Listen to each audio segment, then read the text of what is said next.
کی سنتیں، تو غسل کی سنتیں یہ کئی ایک ہمارے فقہاء نے تحریر فرمائی ہیں. جیسے غسل کی نیت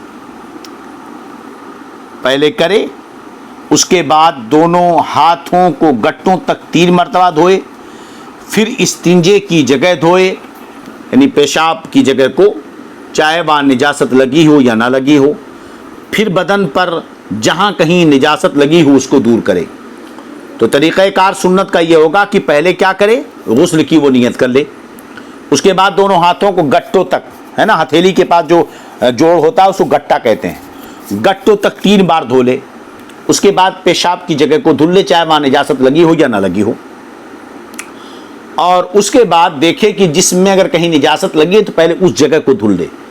ظاہر سی بات ہے کہ اگر جسم میں کہیں نجاست لگی ہو اور یہ نہانا شروع کرے گا تو نجاست پورے جسم پر پھیل جائے گی، تو پہلے وہ نجاست کی جگہ کو دھل لے جہاں پر نجاست لگی ہو.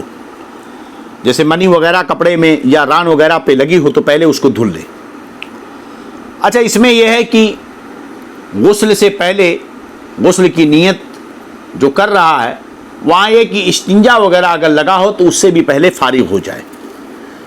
اچھا خیر، اب استنجے کی جگہ دھونے کے بعد بدن میں کہیں نجاست لگی اس کو دور کرنے کے بعد نماز کی طرح وضو کرے. نماز کی طرح وضو کرے، نماز کی طرح وضو کرے، مگر پاؤں جو ہے نہ دھوئے. اب یہ دیکھنا ہوگا کہ وہ نہا کہاں رہا ہے، غسل کہاں کر رہا ہے. اگر ایسی جگہ باتھ روم ہے یا ایسی جگہ پر نہا رہا ہے جہاں پانی جمع ہوتا ہے تو نماز کی طرح وضو کرے مگر پیر نہ دھلے، کیونکہ نہانے کے بعد تو پانی پیر میں پڑا رہے گا، تو پیر کو نہ دھلے. اور نہانے کے بعد جب فارغ ہو جائے باہر نکل کر کے پیر دھلے.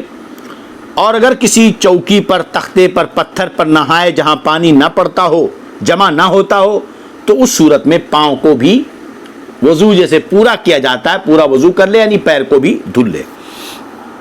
اس کے بعد بدن پر تیل کی طرح پانی چپڑے، خاص طور پر جاڑوں کے موسم میں یا ایسی جگہوں پر رہتا ہے جہاں جاڑے اکثر رہتے ہیں، کہ اس صورت میں جلد جو ہے سکڑ جاتی ہے، دراڑیں پیدا ہو جاتی ہیں جس کی وجہ سے پانی وہاں پہنچتا نہیں، اس لیے پہلے پانی سے پورے بدن پر چپچپا کر لے تاکہ پانی آسانی سے بہہ جائے. اس کے بعد 3 مرتبہ داہنے مونڈھے پر، کندھے پر پانی بہائے، پھر اس کے بعد بائیں مونڈھے کندھے پر 3 بار پانی بہائے، پھر اس کے بعد سر پر اور تمام بدن پر 3 بار پانی بہائے. یہ سنت طریقہ ہے، لہذا اگر کوئی پہلے سر پہ ڈالے پھر دائیں پر پھر بائیں پر، کوئی پہلے بائیں پر پھر دائیں پر پھر سر پر، تو کوئی حرج نہیں. مگر سنت یہ ہے احادیث طیبہ سے، وہ یہ کہ پہلے دائیں پر پھر بائیں پر پھر سر پر 3 مرتبہ پانی بہائے. 3 مرتبہ پانی بہانے کا مطلب یہ کہ جب کہ پانی ہر عضو پر پہنچ جائے اس طرح بہائے، یعنی کہ اسے ڈال لیا چاہے پہنچے یا نہ پہنچے. 3 بار ڈالنا کافی نہیں ہوگا، 3 بار پانی بہانے کا مطلب ہوا کہ ہر عضو تک اچھی طرح پانی پہنچ جائے. اب اس کے بعد غسل کی جگہ سے الگ ہو جائے. اگر وضو کرنے میں پاؤں نہیں دھویا ہے تو اب دھو لے.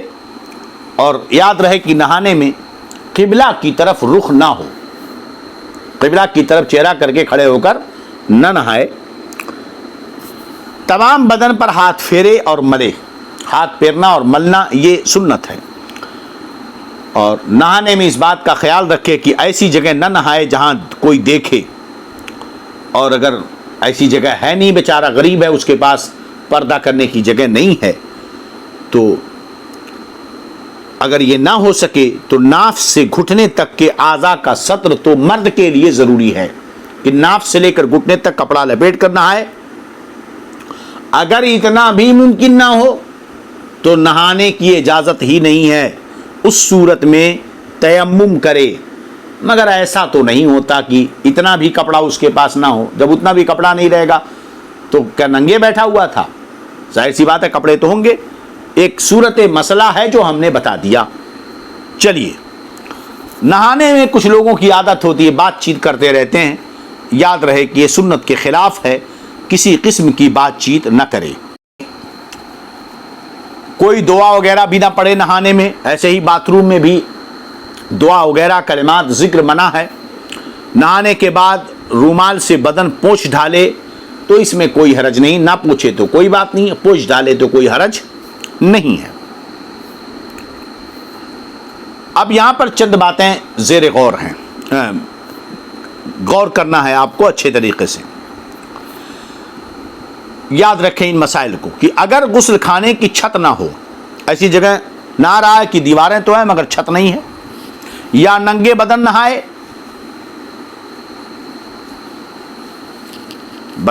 بشرطے کی احتیاط کی جگہ ہو، تو ایسی صورت میں کوئی حرج نہیں ہے۔ غسل خانے کی چھت نہیں ہے، یا ننگے بدن نہیں نہا رہا ہے، یا ایسی جگہ نہ نہا رہا ہے جہاں احتیاط موجود ہے، تو کوئی حرج نہیں ہے۔ ہاں، عورت کو بہت زیادہ احتیاط کی ضرورت ہے، اور عورت کو بیٹھ کر نہانا بہتر ہے۔ عورتوں کو کھڑے ہو کر نہیں نہانا چاہیے، چاہے وہ باتھ روم میں نہائیں چاہے کہیں بھی، انہیں بیٹھ کر نہانا چاہیے، بہتر ہے۔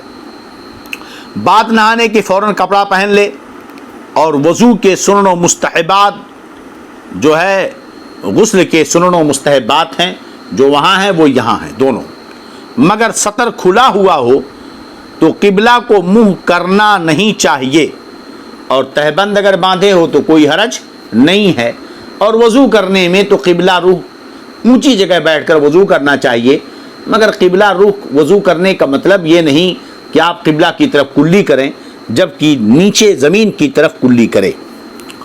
تو بہرحال جو اس کے سنن و مستحبات ہیں وہی غسل کے مستحبات ہیں۔ چلیے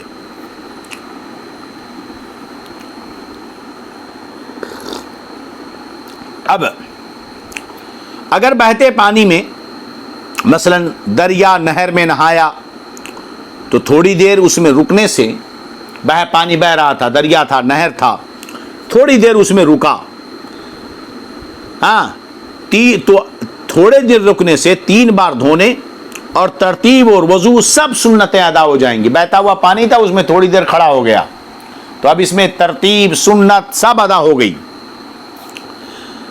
اس کی بھی ضرورت نہیں کہ اعضاء کو 3 بار حرکت دے، اور تالاب وغیرہ ٹھہرے پانی میں اگر کوئی نہاتا ہے تو اعضاء کو 3 بار حرکت دینے یا جگہ بدلنے سے 3 بار دھونے کی سنت ادا ہو جائے گی۔ بہتے پانی میں تو وہ مسئلہ بھی نہیں ہے، مگر ٹھہرے تالاب میں 3 بار بدن کو حرکت دیا یا 3 بار جگہ بدل دی تو سنت ادا ہو جائے گی۔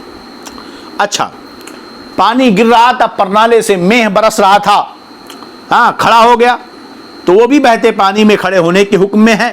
بہتے پانی میں وضو کیا تو وہی تھوڑی دیر اس میں عضو کو رہنے دینا اور ٹھہرے پانی میں حرکت دینا 3 بار دھونے کے قائم مقام ہے۔ بہرحال یہ مسئلہ کوئی بہت اہم نہیں، ایسا گنجلک نہیں جو سمجھ میں نہ آئے، بالکل واضح ہے۔ اچھا، اب یہ کہ پانی کی مقدار کیا ہونی چاہیے، حدیث کی کتابیں لوگ آج کل پڑھ کر کے مسئلہ سمجھنے کی کوشش کرتے ہیں اور وہیں کہیں نہ کہیں دھوکہ کھا جاتے ہیں، کیونکہ احادیث پاک میں جو مسائل ہوتے ہیں وہ بغیر استاذ کے سمجھنے سے کبھی کبھی آدمی گمراہی کی طرف چلا جاتا ہے۔ پناہ رحمتیں برکتیں نازل ہوں ہمارے فقہائے اعظام پر، ان کے مزاروں پر، کہ انہوں نے مسائل کی تنقیح اور توضیح کر کے ہمارے سامنے کھول کر بیان کر دیا ہے۔ دیکھیے، غسل کے لیے یا وضو کے لیے جو پانی لیا جاتا ہے اس کی مقدار کتنی ہونی چاہیے، جب احادیث پڑھیں گے تو آپ کو سمجھنے میں دشواری ہوگی، مگر فقہاء نے بڑی واضح کر دیا کہ سب کے لیے غسل یا وضو میں پانی کی ایک مقدار متعین نہیں ہے، جیسا کہ عوام میں مشہور ہے کہ بھئی اتنا ہونا چاہیے۔ یہ صدر الشریعہ فرماتے ہیں کہ محض باطل ہے۔ اب ظاہر سی بات ہے کہ ایک لمبا چوڑا آدمی ہے، دوسرا دبلا پتلا ہے، ایک کے تمام جسم پر بال ہے، دوسرے کا بدن بالکل صاف ہے، ایک کی داڑھی گھنی ہے، دوسرا بغیر داڑھی والا، ایک کے سر پر بڑے بڑے بال ہوں، ایک کا سر مڑا ہوا ہو، اس طرح بہت سارے فرق ہو سکتے ہیں۔ ایک آدمی مٹی میں کھیت میں دھان بٹھا کر کے مٹی گارے میں لوٹ پوٹ کر کے آیا ہو، ایک آدمی جو ہے اے سی گاڑی سے اتر کر کے آیا ہو، تو ہر ایک کے نہانے میں اعلیٰ عدل قیاس فرق ہوگا اور مقدار میں بھی فرق ہوگا، لہذا سب کی مقدار ایک نہیں ہو سکتی ہے۔ تو یہ مقدار سب کے لیے ایک ہی ضروری نہیں ہے۔ جتنی ضرورت ہوگی، جس سے جو ہے فرض کم سے کم ادا ہو جائے، اتنا پانی لینا ہوگا، جسم کے بڑے چھوٹے، بال کے گھنے اور باریک ہونے کے اعتبار سے حاجت و ضرورت کے تحت۔ اچھا، ایک مسئلہ اور یہ کہ حمام میں عورت کو جانا مکروہ ہے، مرد جا سکتا ہے، مگر ستر کا لحاظ ضروری ہے۔ لوگوں کے سامنے ستر کھول کر نہانا حرام ہے۔ حمام سمجھ رہے ہیں نا؟ آج کل بن رہا، پہلے رہتا تھا، پھر بیچ میں رک گیا، پھر بننے لگا۔ دنیا پھر سے پرانے ڈگر پہ آ رہی ہے۔ مطلب وہ ایک جگہ بنا دیا جاتا ہے، پانی کی سپلائی ہو جاتی ہے، اسی میں ایک ہی جگہ پر جا کے 10-15 لوگ ایک ساتھ میں نہاتے ہیں۔ تو مردوں کا حمام میں جا کر کے نہانا تو جائز ہے، مگر ستر پوشی ضروری ہے مردوں کے لیے، اور عورتوں کا تو حمام میں جانا جائز ہی نہیں ہے۔ چلیے، بغیر ضرورت صبح تڑکے حمام کو نہ جائے۔ اگر ضرورت ہے تو بات الگ ہے، ہر آدمی روزانہ صبح اٹھ کر کے تڑکے بھاگے حمام کو جائے تو لوگ کیا سوچیں گے؟ یہ ایک چھپا ہوا معاملہ ہے جو لوگوں پر واضح کرنا۔ بھائی روزانہ صبح تڑکے کوئی حمام کو جائے، ہے نا، فجر سے پہلے، تو لوگ اس کا کچھ اور ہی مطلب نکالیں گے۔ تو چھپے ہوئے معاملے کو ظاہر کرنا ہے، تو اس لیے ہمارے فقہاء نے بلا ضرورت صبح تڑکے حمام کو جانے کو منع کیا ہے، کیونکہ ایک مخفی امر کو لوگوں پر ظاہر کرنا ہوتا ہے۔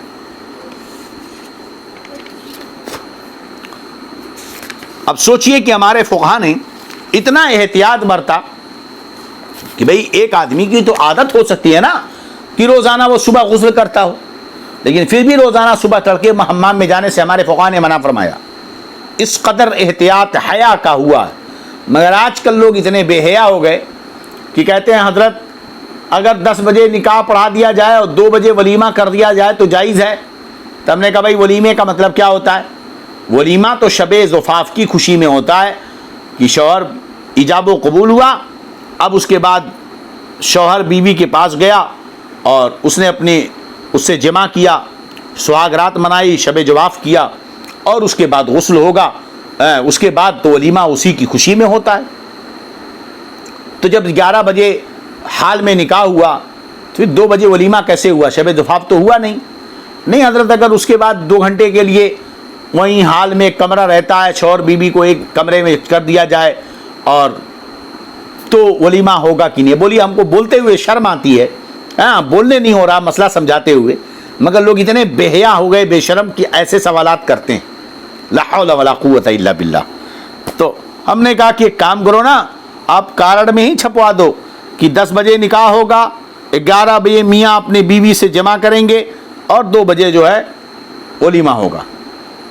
مذاق بنا کر کے رکھا ہے سب کچھ بے شرموں نے، اور کس قدر جو ہے کہاں گزریں گے۔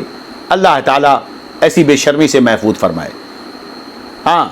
جائز ہونا اور اس پر مسئلے کی بحث الگ ہے، مگر عجب سا لگتا ہے ایسی باتیں کرتے ہوئے اور لوگوں کو مسئلہ پوچھتے ہوئے۔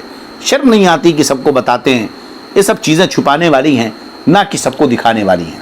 اللہ رب العزت ہم سب کی حفاظت فرمائے، برکتوں سے نمازیں دارنے کی سعادتیں عطا فرمائے۔ اب بقیہ مسائل کل انشاءاللہ بیان کیے جائیں گے۔ استغفر اللہ ربی من کل ذنب واتوب الیہ، اشہد ان لا الہ الا اللہ واشہد ان محمدا عبدہ ورسولہ۔